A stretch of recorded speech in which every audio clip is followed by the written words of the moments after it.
Hi, good afternoon.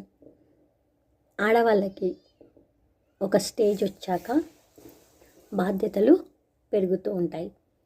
ఆ బాధ్యతలు పెరిగాయి అంటే ఆ మహిళ ఫిట్గా ఉండాలి. అంటే ఆమె ఎంత ఫిట్గా ఉండి ఎంత ఆరోగ్యంగా ఉంటే ఆ ఫ్యామిలీ అంత సంతోషంగా ఉంటుందన్నమాట. అదే ఆమె సరిగా తినకుండా ఉందనుకోండి, ఆ కుటుంబ పరిస్థితి అస్తవ్యస్తంగా మారిపోతుంది. దీనివల్ల మీకు తెలిసిందేంటి?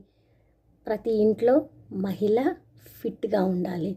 కాబట్టి మన కుటుంబ సభ్యుల ఆరోగ్యమే కాదు, మన ఆరోగ్యం పట్ల కూడా కాస్త కేర్ తీసుకొని మనం ఆరోగ్యంగా ఉంటూ మన ఫ్యామిలీని కూడా ఆరోగ్యంగా ఉంచుదాం. మనం ఫిట్గా ఉంటేనే కదా మన ఫ్యామిలీ ఫిట్గా ఉండేది.